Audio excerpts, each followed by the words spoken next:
Ji, welcome back to the next tutorial. इस वीडियो में हम डिस्कस करने वाले हैं कि वेब सर्वर क्या होता है और डेटाबेस क्या होती है, ठीक है? क्यों ज़रूरी होती है वेबसाइट के लिए, क्या क्या किरदार अदा करते हैं ये चीज़ें, ठीक है? तो इसके साथ मैं आपको दिखा देता हूँ कि आप लोगों ने इसमें क्या-क्या चीज़ें कॉन्सेप्ट क्लियर करनी है। थोड़ी-सी बस थ्योरी है, बस इसको क्लियर कर लो, आपके ये कॉन्सेप्ट क्लियर हो गए, तो आपको आगे लाइफ टाइम इस चीज़ में बिल्कुल मुश्किल नहीं होगी। अच्छा जो सर्वर होता है ना वेब सर्वर लाइक मैं वेब सर्वर लिख देता हूँ आपकी कंफ्यूजन दूर हो जाए। वेब सर्वर होस्टिंग ठीक है ये जो होता है ये दो तरह के होता है एक लोकल होता है एक रिमोट होता है। लोकल जिसे कहते हैं वो हमारा पीसी होता है पीसी मतलब पीसी कंप्यूटर हो सकता है लैपटॉप हो सकता है हमारा ठीक है लैपटॉप हो सकता है या फिर हमारा कुछ भी डेस्कटॉप घर में जो लैप डेस्कटॉप पड़ा होता है उसको भी पीसी कहते हैं ठीक है। इस इसके अंदर हमारे ना एक एक प्रोग्राम इंस्टॉल होता है ठीक है एक सॉफ्टवेयर इंस्टॉल होता है उसको हम सर्वर कह देते हैं ठीक है वो किस तरह के हो सकते हैं वो रैम्प होता है ठीक है उसको वैम्प भी कहते हैं ठीक है उसको लारा गोन भी कहते हैं ये तीन तरह के अभी तक मैंने यूज किए हैं और भी बहुत सारे हैं लेकिन ये पॉपुलर है ये बहुत आसान है इस वक्त ये भी बहुत आसान है क्योंकि अभी जो मैं ये यूज कर रहा हूँ उसके अंदर ये भी यूज हो रहा है और ये भी यूज हो रहा है ठीक है और दूसरा जो होता है उसको हम क्या कहते हैं रिमोट को हमने सुना होगा आपने ब्लू होस्ट ठीक है आपने होस्टिंग का नेम सुना होगा फिर आपने सुना होगा होस्टिंगर ठीक है फिर आपने सुना होगा साइड ग्राउंड और नेमचीप ये सर्वर्स के नाम है ठीक है ये होस्टिंग सर्वर एक चीज होती है ठीक है ये वो चीजें हैं जिसके ऊपर हम वेबसाइट्स को रखते हैं ठीक है और एक्सेस कर ले लाइक हमने किसी चीज मैं किस चीज की एग्जांपल आपको दे सकता हूँ कि हमने एक जगह डिस्प्ले की है दुनिया में किसी जगह पे हमने एक घर बनाया तो उसका कोई एड्रेस है ना वो कहीं पे पड़ा ही हुआ है ना घर हमारा गुजरांवाला में अगर बनना है या लाहौर में बनना है या हमारा घर कहीं पे बना हुआ है तो प्रॉपर एक रिप्रेजेंटेबल है उसने एक स्पेस ली हुई है इसी तरह हमारी वेबसाइट होती है उस वेबसाइट को कुछ स्पेस चाहिए होती है यानी कि अपने वजूद के लिए कुछ स्पेस चाहिए होती है या तो अगर हमने उससे इसके इसमें क्या होता है ये विद इन द सिस्टम होता है विद इन पीसी सिर्फ ये अपने लैपटॉप तक ही एक्सेस कर सकते हैं यहाँ अगर आपका इंटरनेट के साथ कनेक्टेड है तो सेम इंटरनेट के साथ जो आपके कनेक्टेड है मोबाइल्स लैपटॉप उसके थ्रू हम आईपी के एक्सेस कर आईपी को कनेक्ट करके एक्सेस कर सकते हैं लेकिन ये जो रिमोट है इसको हम कहीं भी एक्सेस कर सकते हैं रिमोट का मतलब होता है एनीवेयर लोकल का मतलब होता है सेम उसी जगह पे जहाँ पे आप हैं ठीक है तो सर्वर वेब होस्टिंग बहुत तरह के होते हैं आपको अगर नहीं पता ये वेबसाइट्स है मैं आपको ओपन करके दिखा देता हूँ ठीक है सबसे पहले ब्लू होस्ट को ओपन कर लेते हैं ठीक है पैकेजेस देते हैं ब्लू होस्ट अगर आप मैं दोनों तरह से काम करूंगा मैं लोकल पे भी काम करूंगा मैं ऑनलाइन भी काम करूंगा ताकि आप लोग भी चेक कर सकते हो अब ये देखें ये सर्वर प्रोवाइड कर सकते हैं कि आप किस तरह इनसे इन्होंने ये चीजें दी हुई हैं होस्टिंग सर्वर शेयर्ड है डेडिकेटेड है वीपीएस होस्टिंग है ये आगे फर्दर इसकी टाइप होती है कि आपने डिस्ट्रीब्यूटेड फॉर्म में लेनी है या डेडिकेटेड लेनी है ठीक है कि आपको ही सिर्फ सर्व करे किसी और को ना करे डिस्ट्रीब्यूटेड वो होती हैं जो सबको इक्वली डिस्ट्रीब्यूट किया होता है उस पैकेज के अंदर जितने लोग हैं वो सबको डिस्ट्रीब्यूट किया होता है वो सर्वर वो वाली वो पावर जो होती है सबको डिस्ट्रीब्यूट की होती है कि सबको मेन टाइम पे जितना जितना वो चंक्स मिल रहा होता है वो ले रहे होते हैं सेम साइड ग्राउंड हमने मेंशन किया था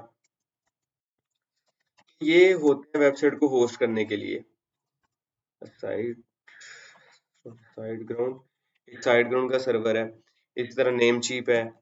ये ऑनलाइन सर्वर जो वेबसाइट्स होते हैं वो इसके ऊपर होस्ट हुई होती हैं इस चीज को कहते हैं वेब होस्टिंग सर्वर एक ही चीज का नाम है लेकिन ये मैं सिर्फ आपको इसलिए समझा रहा हूँ ताकि आपको इन चीजों में मुश्किल ना आए अगर आपने ऑनलाइन अपनी वेबसाइट लाइव करने का मतलब होता है इंटरनेट पे आप अपनी वेबसाइट को नाम लिख के इस तरह डिस्प्ले कर सकें आप जब ये नाम लिखते हैं ना लाइक आपका कोई भी नाम है जो भी देख रहा है मेरा नाम है कासिम तो मैं कहता हूँ कि मेरे नाम की वेबसाइट हो कासिम.com तो ये जब मैं कासिम.com लिखता हूँ ये जैसे हम रियल लाइफ में इसको नाम कहते हैं ना तो जब इंटरनेट की दुनिया में आते हैं तो इसको हम डोमेन कहते हैं ठीक है तो नेम को जब हम इंटरनेट पे गूगल पे सर्च करते हैं तो वो डोमेन की टाइप सर्च होती है ठीक है चाहे गूगल हो गया अगर आपने सुना होगा कि किसी का नाम कभी गूगल निक नेम मजाक में लोग बोल देते हैं गूगल.com गूगल लिख देते हैं आपने ये भी देखा होगा लाइक मैं एक एग्जांपल दे देता हूँ कि नेल पटेल है ठीक है इस तरह आप शाहरुख खान हो सकता है इस तरह के लोग हो सकते हैं जिन्होंने अपने नाम से होते हैं वेबसाइट्स बाय की होती हैं। तो ये डोमेन नेम होते हैं आपकी वेबसाइट को इंटरनेट पे रिप्रेजेंट करने के लिए। जिस तरह आपके घर का एक नेम प्लेट होती है ना, आपके घर को डिफरेंट सोसाइटीज़ के अंदर रिप्रेजेंट करती है कि आपके घर का ये नंबर है, इस तरह आपकी वेबसाइट का एक नेम होता है। इसके पीछे आईपीज़ होते हैं, वो आप कंफ्यूज हो जाएँगे, वो इस तरह कुछ होते हैं 192.168.100.1 इस तरह के कुछ आईपीज़ होते हैं, ठीक है? तो जब ये आईपीज़ इसके ऊपर मैप होते हैं, ये इंटरनेट इसको समझता है, ठीक है? ये ह्यूमन के लिए होता है, ठीक है? और ये जो होता है मशीन के समझने के लिए होता है, ठीक है? कंप्यूटर के समझने के लिए। क्या हुआ आईपी जो होता है मैप होता है इस नेम के ऊपर और ये नेम हम इजीली एक्सेस करते हैं इन जबकि हमें पता होता है हम google.com को एक्सेस कर रहे हैं ठीक है और जो हमारा ब्राउजर होता है वो बेसिकली इस एड्रेस को एक्सेस कर रहा होता है इसके ऊपर क्लिक कर रहा होता है मैं आपको करके दिखा देता हूँ यूट्यूब का या गूगल का ठीक है मैं इधर दिखाता हूँ गूगल आईपी एड्रेस देखिए मैं जब एंटर किया ना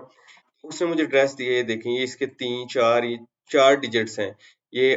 आईपी वी4 आईपी एड्रेस वर्जन 4 लिखा हुआ है आईपी एड्रेस वर्जन 6 लिखा हुआ है तो मैंने जो आपको दिया था वो वर्जन 6 था लेकिन उसके साथ इसने पोर्ट नंबर लगाया हुआ है तो ये चीजें ये आपको इतनी टेंशन लेने की जरूरत नहीं मैं सिर्फ आपकी इंफॉर्मेशन के लिए आपको बता रहा हूँ ये यूज नहीं होती ये आपको सिर्फ वन टाइम यूज करनी पड़ेगी ज्यादा बार बार आपको इसके साथ करना नहीं पड़ेगा अब ये जैम का जो सर्वर है ये लारागोन है ठीक है लारागोन है वैम्प है जैम्प है ठीक है तो हम इसको इंस्टॉल करते हैं अपने पीसी के ऊपर मैंने लारागोन इंस्टॉल किया हुआ है इसकी अगली वीडियो में आपको मैं इंस्टॉल करके दिखाऊंगा कि हम किस तरह इंस्टॉल करते हैं अभी ये सर्वर स्टार्ट है मैं स्टॉप कर देता हूँ बस इसका इतना सा काम है दो तरह के आपने काम करने हैं इसके ऊपर एक इसको इंस्टॉल करना है और दूसरा आपने एक मिनट जरा मैं इसको छोटा कर लूं ये अभी मैंने इसको बंद किया ना तो जब मैं यहाँ पे ओपन करता हूँ तो मेरे पास यहाँ पे इसका ऑप्शन है अब मैंने वेबसाइट चलानी है ना तो मैंने इसको स्टार्ट करना है तो इसने स्टार्ट हो जाना है तो ये इंस्टॉल कहाँ पे होता है ये इंस्टॉल होता है हमारे पास हमारी सी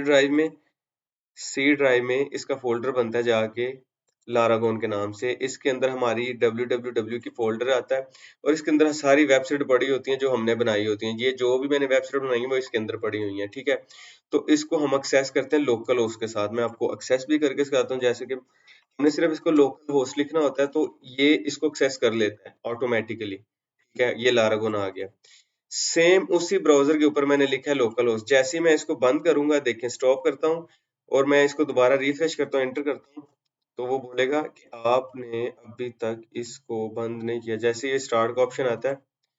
रुक जाए जरा वो अभी बंद हो रहा है थोड़ा मैं इसको क्रॉस करके दोबारा ओपन करता हूँ वर्किंग अभी देखिए स्टार्ट ऑल का ऑप्शन आ गया मतलब ये बंद हो गया अगर मैं क्लिक करूंगा तो दोबारा स्टार्ट हो जाएगा तो इसको मैं रिफ्रेश करता हूँ बोलेगा तुम्हारा सर्वर बंद हो चुका है आप उसको स्टार्ट करें ये देखिए एरर आ गया जिस तरह आम वेबसाइट पे एरर आता है तो मतलब क्या हुआ हम अपनी वेबसाइट को सेटअप कर सकते हैं बगैर कोई पैसे लगाए बगैर कुछ परचेज किए हम उसको अपने सिस्टम के अंदर ही ऐसा सिस्टम बना सकते हैं कि हम वहां पे काम सीख सकते हैं ट्राई कर सकते हैं पैसे नहीं लगाने पड़ेंगे ठीक है तो मैं अब दोबारा इसको स्टार्ट करता हूँ तो ये रिफ्रेश हो जाएगा ठीक है तो जैसे ही मैं इसको ओपन करता हूँ अब ये इसकी डोमेन नेम है और ये सर्वर के ऊपर चल रहा है जब मैं इस चीज को अगर मैं एक्सेस करना चाहूँ ना तो ये लारागोन का एक पेज बना हुआ है जो इस डायरेक्टरी के अंदर पड़ा हुआ है लोकल होस्ट के अंदर मैं देखता हूँ अगर मुझे मिल जाए अगर यहाँ पे ठीक है लारागोन को मैं सर्च करूँ तो ये लारागोन EXE के नाम से एप्लीकेशन है बिन है इंडेक्स है यूजर है वो इसमें से किसी एक पेज को उठा के इंडेक्स के नाम से इस पे पोस्ट कर रहा है एप्लीकेशन रन होती है यहाँ पे ठीक है अब डोमेन ये है तीसरी बात हमारी रह गई है दो बातें हमारी हो गई हैं इस पे कि डोमेन क्या है वेब सर्वर क्या है अब इसके साथ हमारा डेटाबेस ठीक है डेटाबेस क्या होती है PHP माई एडमिन कुछ नहीं करना आपने इसके अंदर ही डेटाबेस का बटन लगा हुआ है आपने जब इसके ऊपर क्लिक करना है डेटाबेस को ठीक है तो आपको उसने ऑटोमेटिकली डेटाबेस ओपन कर देनी है ठीक है तो आप सिंपल वन टाइम उस पर क्लिक करते हैं ज्यादा यूजेज नहीं है हर चीज ड्रैग एंड ड्रॉप है आपने इजीली उसको पिक एंड ड्रॉप करना है और आपका काम हो जाना है वहां पे ठीक है जैसे ही मैं इसको क्लोज करता हूँ अगर ये इस तरह क्लिक नहीं हो रही है तो आप इसको ऐसे भी ओपन कर सकते हैं लोकल होस्ट ठीक है मैंने पहले सर्वर का नाम लिखा, स्लैश डाल के मैंने PHP my admin लिखा, ठीक है। तो मैंने जब इसको ही लिखा तो उसने मुझे PHP my admin ओपन कर दिया। अब इसका पासवर्ड हमेशा जो होता है रूट होता है, ठीक, और यूजर नेम इसका नाम हमेशा रूट होता है, और इसका पासवर्ड कुछ नहीं होता। इसकी इंस्टॉलेशन मैं आपको आगे करके दिखाऊंगा कि आप किस तरह इंस्टॉल करते हैं। ये हमारी PHP एडमिन के नाम से डेटाबेस होती है और ये ओपन हो चुकी है। ये प्रॉपर मैं आपको सारा इन्वायरमेंट डेवलपमेंट का अगली वीडियो में सेटअप करके दिखाऊंगा किस तरह बनाते हैं। अभी सिर्फ आपको समझाना था। ये सारी डेटाबेस हैं जो मैंने बनाई हुई हैं। तो ये चीज आपको समझ आई होगी कि ये चीज होती है आपके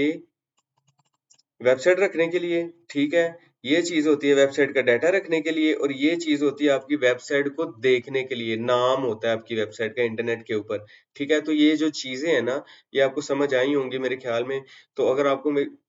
समझ आ चुकी है तो प्लीज वीडियो को लाइक तो जरूर करें, चैनल को सब्सक्राइब कर दें साथ में, ताकि मुझे पता चलता रहे कि आप लोग इसको देख रहे हैं और इस कंटेंट को लाइक कर रहे हैं। तो मिलते हैं नेक्स्ट वीडियो में, ठीक है।